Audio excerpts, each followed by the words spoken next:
Bab 2961. 10 tempat akhirnya diperbaiki, dan Jack memutuskan untuk tutup mulut setelah itu.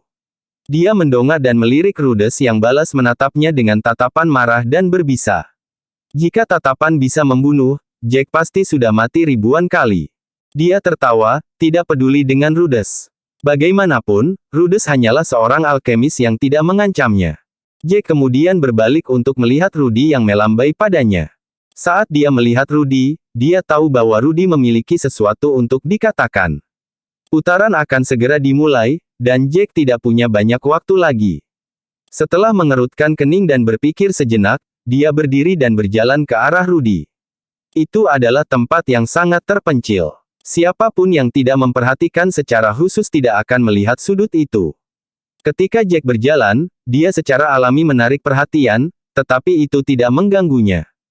Ketika dia tiba di depan Rudy, dia duduk di atas tikar sebelum berkata, "Ada yang ingin kamu katakan?" Rudy menarik napas dalam-dalam sebelum mengangguk dengan serius dan berkata, "Aku merasa kamu tidak boleh gegabah. Jangan terlalu menyinggung orang-orang itu. Aku tahu bagaimana keadaanmu, tapi aku merasa kamu masih terlalu ceroboh. Rudess sudah melihatmu sebagai musuh, dan pasti tidak akan melepaskanmu.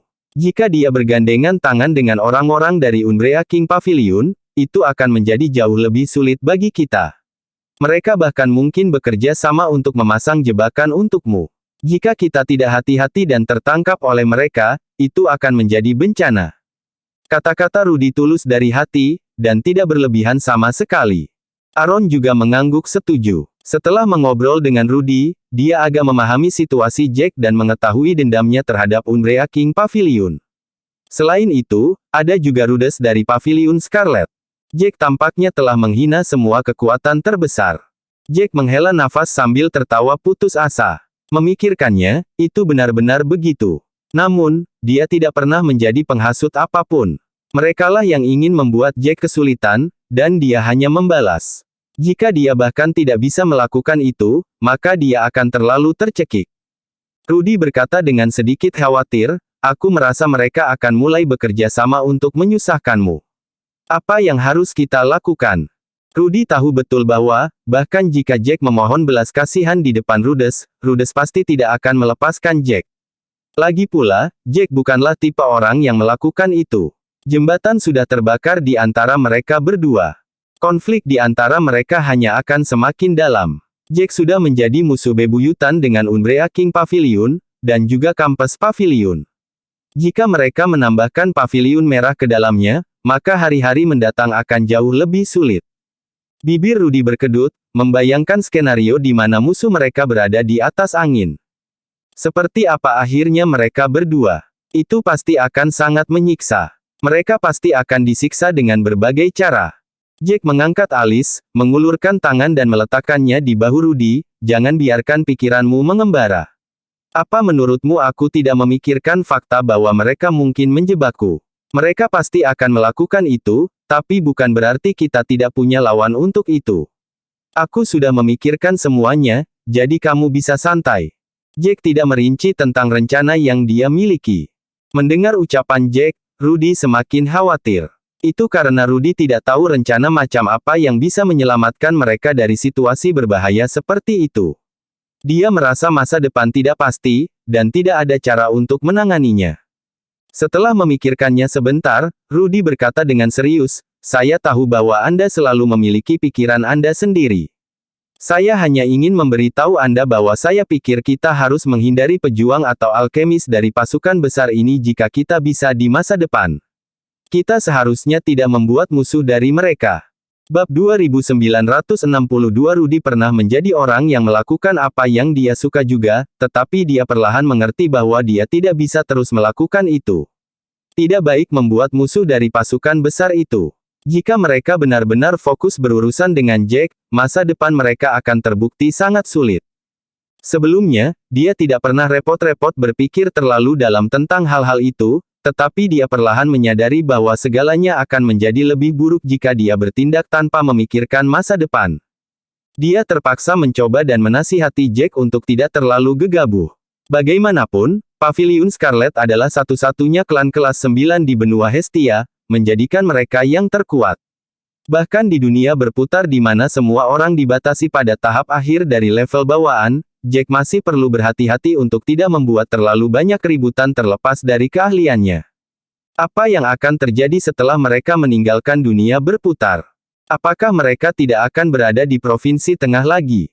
Keterampilan Jack jelas berarti bahwa dia akan mencapai tingkat yang lebih tinggi dalam hidupnya. Provinsi Tengah adalah tempat sebagian besar master di benua Hestia berkumpul. Jika dia menyinggung semua kekuatan utama, maka Jack tidak akan bisa tetap berada di Provinsi Tengah di masa depan. Rudy hanyalah seseorang yang tidak penting, jadi dia tidak perlu terlalu memikirkannya. Bahkan jika dia tidak terus tinggal di Provinsi Tengah, dia hanya bisa mencari nafkah di tempat lain. Namun, Jack tidak bisa melakukan itu. Setelah Jack mendengar kata-kata Rudy, dia mengangkat alis dan menepuk lengan Rudy. Aku tahu apa yang kamu khawatirkan, tetapi kamu tidak perlu terlalu khawatir. Aku tidak menyinggung semua kekuatan utama, dan ada beberapa hal yang harus Anda pikirkan lebih dalam. Kekuatan besar itu akan melindungi rakyat mereka sendiri hanya karena itu lebih menguntungkan mereka untuk melakukan itu. Selama nilai saya lebih besar dari manfaat itu, kekuatan besar itu tidak akan melindungi mereka sendiri orang sejauh itu. Rudy tidak mengerti apa yang dikatakan Jack. Dia mengerutkan kening ketika dia menatap Jack dengan bingung. Apa maksudmu? Apakah kamu berencana untuk bergabung dengan seseorang? Jack menggelengkan kepalanya sebelum tertawa kecil. Dia melihat ke berbagai ukiran di langit-langit, hanya menjawab setelah beberapa saat, saya pasti tidak akan bergabung dengan mereka bahkan jika mereka menginginkan saya. Selama Anda mau memikirkannya, ada cara untuk menyelesaikan semuanya. Bahkan kekuatan besar pun harus bekerja sama dalam hal tertentu. Rudy bahkan lebih bingung dengan itu, tetapi dia tahu bahwa Jack tidak akan pernah mengatakan kata-kata kosong. Jack juga tidak pernah menyombongkan diri. Karena Jack berkata begitu, Jack tentu saja memiliki sesuatu dalam pikirannya. Dia perlahan membuang semua kekhawatirannya. Dia menatap arai surga di tengah. Dengan keahliannya, tidak mungkin dia bisa berpartisipasi. Namun, dia masih sangat ingin tahu tentang apa yang akan mereka lawan setelah dikirim ke ruang itu. Mungkinkah itu hanya tes alkimia? Berbagai pikiran bermain di kepalanya. Tepat ketika dia akan membicarakannya dengan Jack, dia mendengar langkah kaki ketika sosok yang dikenalnya muncul di depan mereka.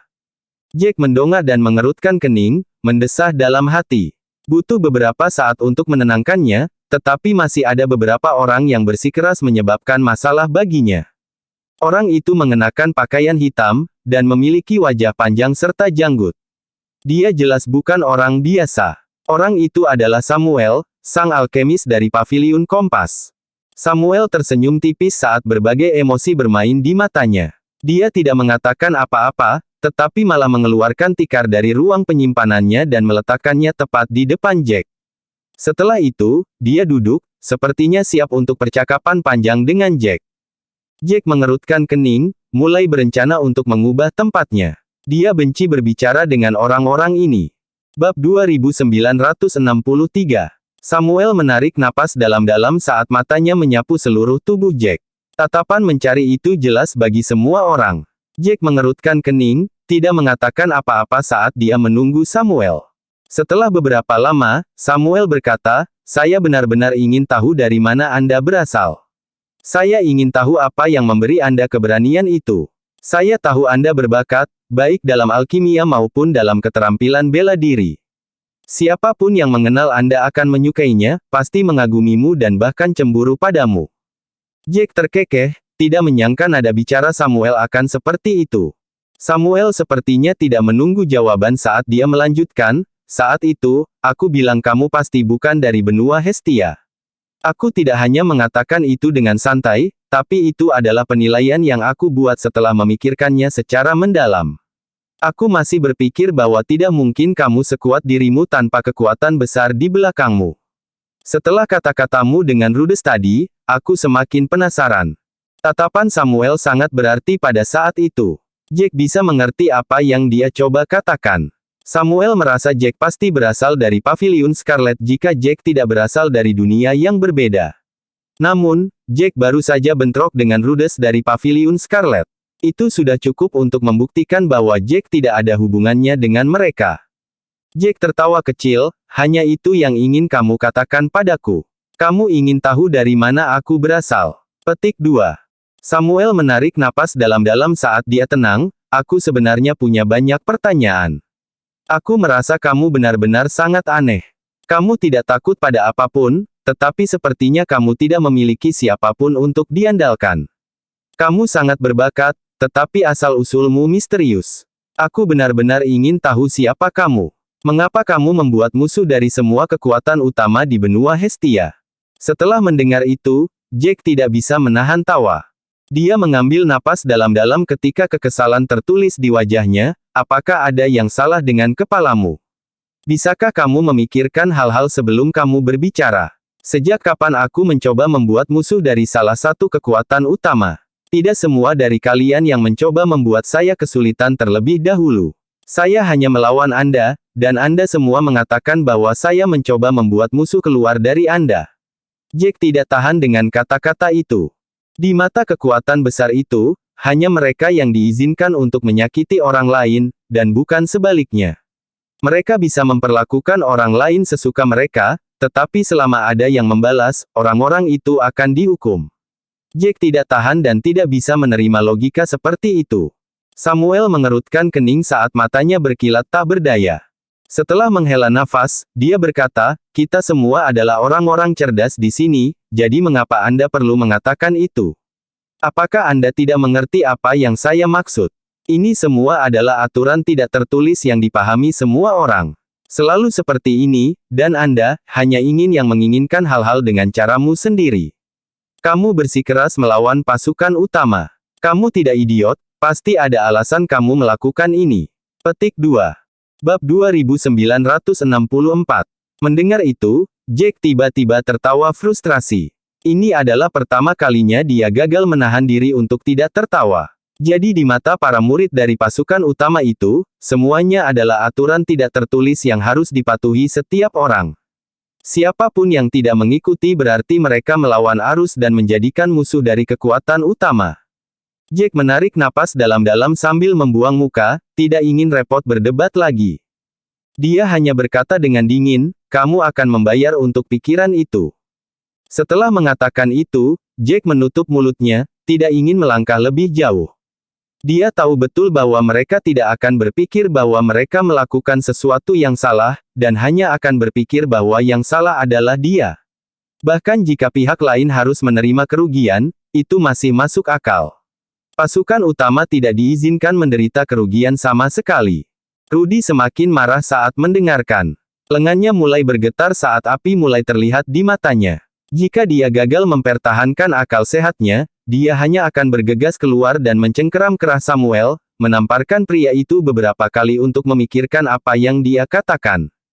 Samuel tertawa, kami tidak akan membayar harga apapun, tetapi Anda pasti akan melakukannya. Anda akan membayar harga yang menyakitkan. Jangan berpikir bahwa Anda akan aman selamanya hanya karena Anda aman sekarang. Hidup Anda akan berakhir begitu Anda keluar dari Prosper City. Pasukan utama pasti akan bekerja sama untuk memburumu.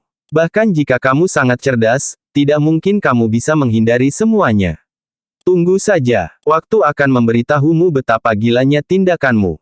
Setelah mengatakan itu, Samuel berdiri dan menjaga tikarnya, menjauhkan diri dari Jack.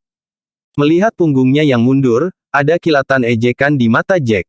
Aaron diam-diam mendengar apa yang mereka katakan, dan perlahan memahami dendam Jack terhadap kekuatan besar itu. Dia merasa Jack sudah gila. Aaron semakin lengah pada kenyataan bahwa mata Jack sebenarnya melihat ke belakang dengan ejekan setelah mendengar ancaman itu. Seolah-olah dia tidak peduli dengan mereka sama sekali, dan masalah ini tidak penting. Dia bingung, tetapi merasa Jack juga terlalu arogan. Dia berbisik, apakah kamu tidak takut? Jack mengangkat alisnya dan berkata dengan tenang, mengapa saya harus takut? Saya tahu betul bahwa orang-orang ini ingin membunuh saya, tetapi mereka pasti akan membayar harganya untuk itu. Kami masih tidak tahu siapa yang akan menderita di masa depan, akhir. Jack menutup mulutnya setelah mengatakan itu, mulai menutup matanya untuk beristirahat. Bibir Aaron berkedut saat dia menatap Jack dengan kaget. Pikiran Jack benar-benar tidak bisa dipahami. Dia menghela nafas dalam, merasa seperti Jack benar-benar orang gila. Waktu perlahan berlalu, dan tiba saatnya arai surga diaktifkan. Saat ini, ada cahaya keemasan samar pada susunan. Setiap orang yang berpartisipasi harus berdiri di barisan. Jack menggeliat saat dia perlahan berdiri. Dia menatap Rudy sambil berbisik, "Begitu aku masuk, kamu tidak diizinkan untuk menanggapi tantangan apapun. Tutup matamu dan istirahatlah." Rudy mengangguk, hanya menatap Jack dengan khawatir. Jack tidak ragu-ragu saat dia berjalan ke Heaven Array. Pada saat itu, semua peserta lain juga berjalan. Bab 2965. Ini berbeda dari kelompok lain. Setelah semua, begitu banyak yang telah terjadi. Rudess tetap menatap Jack dengan tatapan berbisa di matanya. Dia tampak seperti ingin mencabik-cabik Jack. Jack mengabaikannya. Orang lain yang menginjak barisan adalah Nash, yang juga berasal dari Paviliun Scarlet. Nash cukup dekat dengan Rudess. Dia juga pemimpin kelompok ketujuh. Bagaimanapun, status dan keterampilannya adalah yang terkuat. Setelah dia masuk ke Heaven Array, Nash menatap tepat ke arah Jack. Dia menyipitkan matanya saat dia menatap Jack dengan dingin. Dia tampak seperti ular berbisa yang siap menyerang kapan saja. Nash sengaja berdiri di samping Jack, dan terus-menerus menatap Jack dengan dingin. Jack tidak bisa diganggu berinteraksi terlalu banyak dengan orang seperti itu dan tetap diam sepanjang waktu. Setelah beberapa saat, cahaya keemasan bersinar lebih terang, dan semua orang diselimuti di dalamnya. Setelah itu, tanah di bawah mereka mulai terasa kosong. Jack sangat akrab dengan perasaan itu. Itu adalah tanda transfer jarak jauh. Setelah setengah jam, perasaan itu perlahan menghilang, dan kaki mereka menyentuh tanah lagi. Ketika dia membuka matanya lagi, dia menemukan bahwa dia berada di ruang yang sama sekali asing. Dia melihat sekeliling dan menemukan bahwa mereka tampaknya masih berada di istana besar, tetapi tidak ada ukiran di sekitar mereka. Dia berbalik untuk melihat ke belakangnya dan menemukan bahwa istana itu benar-benar besar. Dia sebenarnya tidak bisa melihat ujungnya dengan matanya sendiri. Selain Jack, para alkemis lain sudah mendengar tentang tempat kompetisi. Mereka tidak terlalu ingin tahu tentang hal itu saat mereka mengobrol dan berjalan menyusuri barisan. Jack mengikutinya, memperhatikan bahwa ada dua susunan identik tidak jauh yang bersinar dalam cahaya keemasan yang semarak. Hanya dalam beberapa saat, orang-orang muncul di barisan pertama. 10 dari mereka berpakaian dengan cara yang sama. Semua dari mereka memiliki jubah putih dengan binatang mitos yang dijahit. Arai lainnya memiliki 10 orang juga. 10 orang itu semuanya mengenakan jubah berwarna gelap. Mereka tidak memiliki banyak ekspresi di wajah mereka, terlihat sangat dingin. Jelas bahwa 10 yang pertama berasal dari White Marsh Continent sedangkan 10 yang terakhir berasal dari Chaos Continent.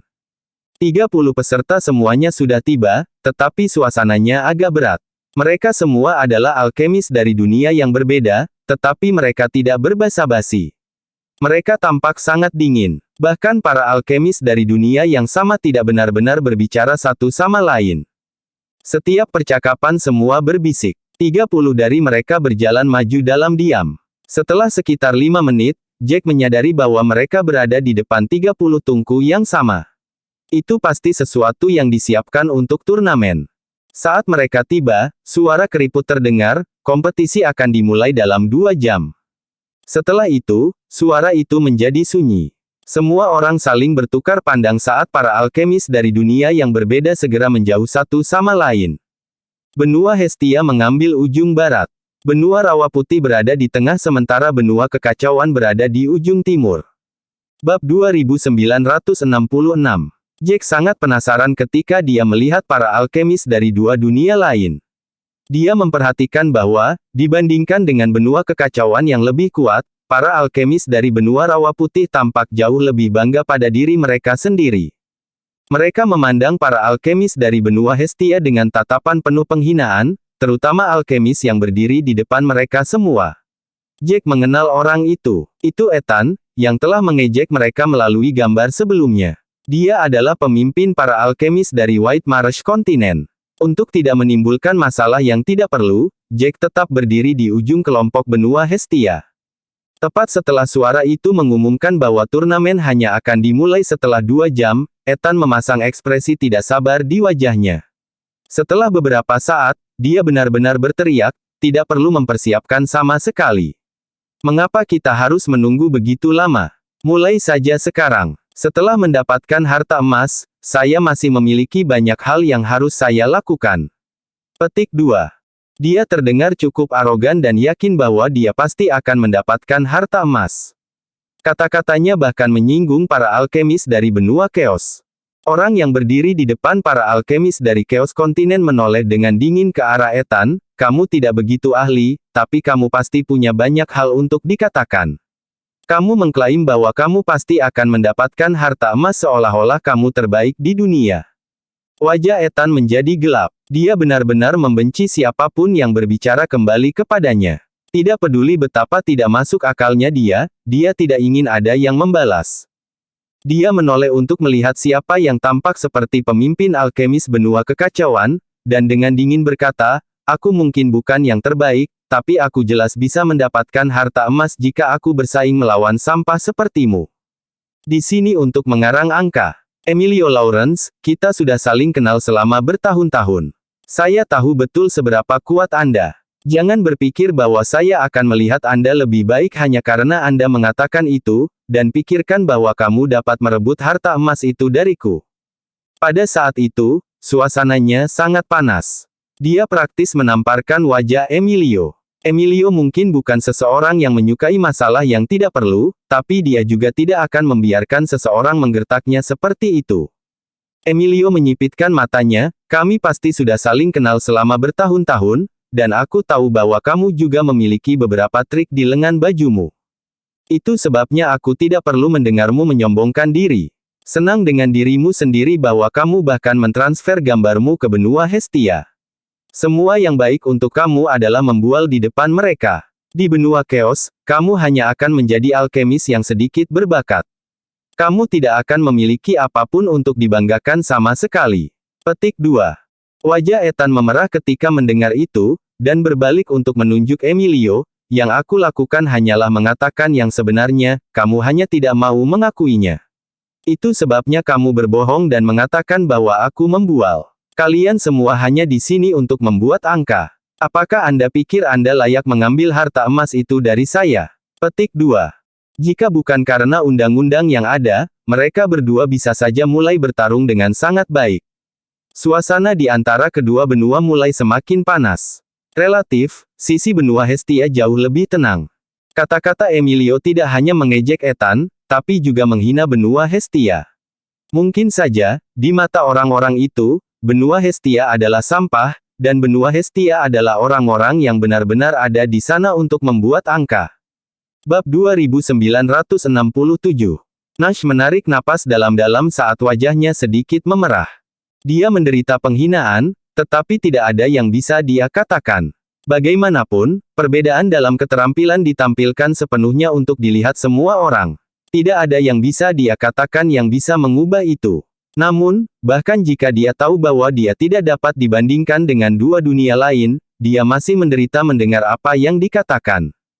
Seseorang mengerutkan kening dan berkata, ini melewati batas. Bahkan jika kita tidak bisa bersaing untuk memperebutkan harta emas atau perunggu, setidaknya kita masih bisa bertarung untuk memperebutkan harta hitam. Saya rasa Nash cukup mampu. Setelah orang itu selesai, yang lain segera mengangguk. Mereka tahu betul bahwa benua Hestia tidak akan bisa bertarung untuk dua tempat teratas, tetapi mereka masih berharap untuk hadiah terakhir. Lagi pula, mereka tidak pernah mendapatkan harta karun hitam sebelumnya. Nash juga seorang alkemis dari Pavilion Scarlet, jadi dia pasti berbakat dan terampil. Kalau tidak mungkin dia bisa menjadi seorang alkemis di klan kelas 9. Nash mengerutkan kening, tidak mengatakan apa-apa. Anehnya dia diam. Argumen di sisi lain semakin intens. Tidak ada yang mau mengalah. Meskipun White Marsh Kontinen tidak bisa bersaing dengan Chaos Kontinen, Ethan merasa dia cukup baik. Dia merasa seperti dia bisa mengalahkan semua alkemis lain di babak ini, jadi dia bertindak sangat sombong. Tidak peduli apa yang Emilio katakan, Nash akan membalas lebih banyak lagi, jadi mereka mulai berdebat. Ethan menyilangkan tangannya dan berkata, aku tidak melakukan itu sama sekali, aku hanya mencoba memberitahu benua Hestia untuk tidak menyia-nyiakan jeruk nipis mereka. Apakah aku salah? Bukannya kamu tidak tahu seberapa buruk benua Hestia? Aku hanya memberi mereka nasihat karena kebaikan hatiku. Itu salah mereka karena tidak mau menerima kebaikanku. Emilio mendengus ketika dia berkata dengan jijik, katakan saja bahwa kamu pamer, tidak perlu berpura-pura baik. Jika kamu benar-benar mencoba untuk bersikap baik, bagaimana mungkin mereka tidak menerimanya? Tanya para alkemis dari benua Hestia itu bagaimana perasaan mereka tentang kata-katamu. Ethan berkata, saya tidak peduli apa yang mereka rasakan. Saya hanya perlu tahu bahwa saya benar-benar berusaha untuk bersikap baik. Merekalah yang tidak tahu tempat mereka dan bersikeras untuk berpartisipasi. Mereka tidak akan mengakuinya, mereka sampah. Lagi pula, sampah biasanya cenderung tidak mementingkan diri sendiri. Mereka berdua sebenarnya mulai semakin menghina benua Hestia saat mereka berdebat. Ethan mulai menahan diri, dan para alkemis benua Hestia benar-benar ingin menamparkan mereka berdua. Para alkemis dari benua Hestia hampir kehilangan kendali. Ethan benar-benar melewati batas. Ketika mereka berada di pusat kota, komunikasi yang dia kirim hanyalah ejekan murni, bagaimana mungkin karena kebaikan. Dia sengaja mencoba memutarbalikkan keadaan, bahkan menampilkan dirinya sebagai orang baik. Bahkan Jack merasa marah. Orang itu terlalu menjijikkan. Nash menarik napas dalam-dalam dan akhirnya maju selangkah. Bagaimanapun, dia adalah pemimpin para alkemis dari benua Hestia. Jika dia dipaksa untuk menelan semuanya, bahkan para alkemis dari benua Hestia akan mulai memandang rendah dirinya. Nash mendongak dan berkata, aturannya jelas untuk dilihat semua orang, jadi mengapa kita tidak bisa berpartisipasi? Kita bahkan pernah mendapatkan harta karun sebelumnya. Jika semua alkemis dari benua Hestia adalah sampah, maka tidak mungkin kita bisa memilikinya, mendapatkan dua harta. Salah satunya bahkan harta perunggu. Nash mengatakan itu untuk membela kehormatan benua Hestia. Sebenarnya, kata-katanya benar-benar masuk akal, tidak seperti semua alkemis dari benua Hestia adalah sampah. Bab 2968. Jika mereka semua benar-benar sampah, lalu bagaimana mereka bisa mendapatkan harta? Namun, saat dia mengatakan bahwa Ethan mulai tertawa dengan cara yang sangat berlebihan. Dia berbalik untuk menatap Nash dengan dingin, kamu hanya punya dua harta, bagaimana kamu bahkan memiliki wajah untuk mengatakan itu? Pernahkah kamu mendapatkan harta emas? Kamu belum mendapatkan satu pun. Benua Rawa Putih telah mendapatkan 2 emas, harta karun, 1 harta perunggu, dan 3 harta karun hitam. Benua Hestia hanya memiliki 2 harta secara total dan tidak ada satu pun harta karun emas. Anda sebenarnya mengatakan bahwa Anda bukan sampah. Siapa lagi yang akan menjadi sampah jika bukan kamu? Berdasarkan apa yang aku tahu, 2 harta itu sudah menjadi batas dari apa yang bisa didapatkan oleh benua Hestia. Dalam beberapa kelompok berikut, kamu pasti akan kembali dengan tangan kosong, karena itu, aku memintamu untuk tidak membuang waktumu. Kamu sangat merusak pemandangan. Setelah Ethan mengatakan itu, alkemis lain dari White Marsh Continent di belakangnya mulai tertawa juga. Mereka memandang benua Hestia dengan tatapan mengejek. Jack tidak bisa menahan diri untuk tidak mengerutkan kening ketika dia mendengar semua itu. Kata-kata Ethan sepertinya bukan hanya ejekan, Jack juga mendengar hal lain darinya. Seolah-olah Ethan tahu tentang situasi benua Hestia dengan sangat jelas, seperti seseorang memberinya laporan. Setelah Ethan mengatakan semua itu, dia masih tidak ingin melepaskan benua Hestia. Dia merasa bahwa Nash yang berusaha menegakkan kehormatan benua Hestia adalah tantangan baginya, jadi bagaimana bisa Ethan melepaskannya dengan mudah? Ethan mendengus ringan saat dia berjalan mendekat. Semua alkemis benua Hestia mengerutkan kening pada saat yang sama ketika mereka menatapnya dengan waspada, terlepas dari kenyataan bahwa semua orang tahu bahwa tidak mungkin Ethan bisa menyerang mereka berkat pembatasan. Namun, Ethan jelas terlihat tidak memiliki niat baik. Benar saja, setelah dia berjalan mendekat, dia mendorong Nash ke samping dan menatap tepat ke arah Jack. Dia menunjuk tepat ke lencana alkemis Jack dan berkata, sudah ku bilang. Kalian semua sampah. Kamu benar-benar di sini untuk mengarang angka. Kamu menolak untuk mengakuinya tetapi lihat saja orang ini. Lihat apa yang ada di dadanya. Saat dia mengatakan itu, Ethan dengan sengaja meninggikan suaranya, membiarkan semua orang mendengarnya dengan jelas. Setelah itu, dia dengan sengaja minggir, menunjuk lencana alkemis Jack. Pada saat itu para alkemis dari dua dunia lain semua melihat lencana alkemis kelas 6 di dada Jack.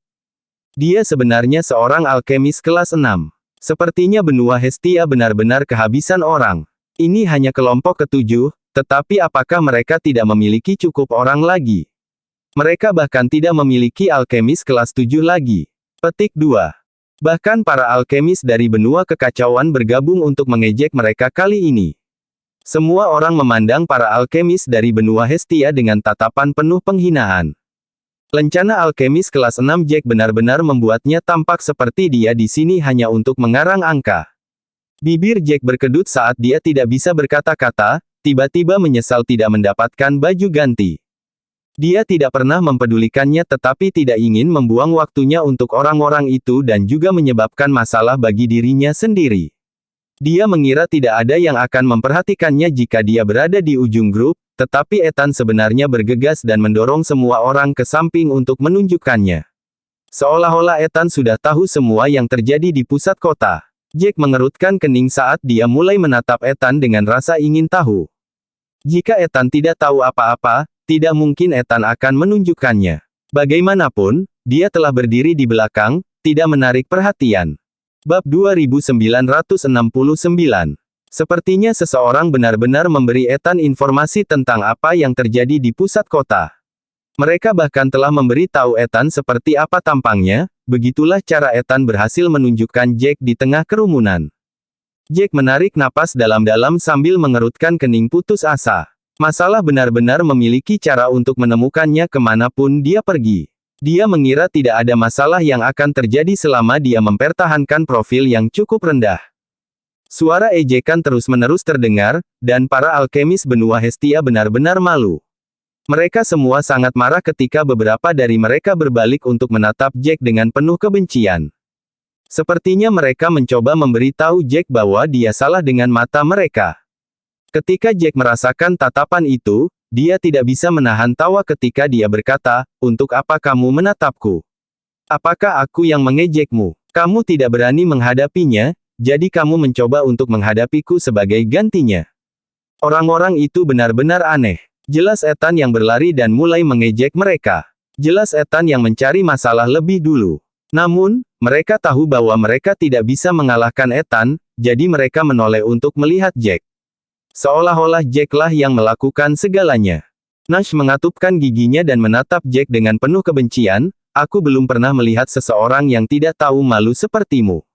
Bukankah kamu penyebabnya? Jika kamu tidak bersikeras untuk berpartisipasi, apakah kami akan dihina seperti ini?" Nash sangat marah, dadanya naik turun dengan cepat. Dia praktis akan meletus. Dia melemparkan semua kemarahannya pada Jack, seolah-olah Jack telah menjadi alasan bagi semua orang. Jack bersikeras untuk berpartisipasi bahkan setelah mereka mencoba menghentikannya. Jadi bagaimana jika Jack ada di sini? Tidak mungkin Jack bisa mendapatkan hasil apapun. Itu sama sekali tidak berguna. Mereka hanya akan semakin dipermalukan. Dia menyeret semua alkemis dari benua Hestia bersamanya. Jack mengangkat alis, menatap Nash seperti sedang melihat anjing liar di pinggir jalan. Ethan pasti tahu sesuatu. Dia berbalik untuk melihat Jack dengan rasa ingin tahu. Tidak ada banyak ejekan di matanya, melainkan rasa ingin tahu. Ethan penasaran dari mana Jack mendapat keberanian untuk mengatakan semua itu. Dia tertawa dan berkata, "Brad, kamu benar-benar bisa berbicara. Kamu sepertinya tidak mau tunduk pada siapapun. Apakah kamu pikir kamu yang terbaik di dunia?" Setelah mengatakan itu, Ethan tidak bisa menahan tawa. Dalam hatinya, dia merasa tindakan Jack seperti badut.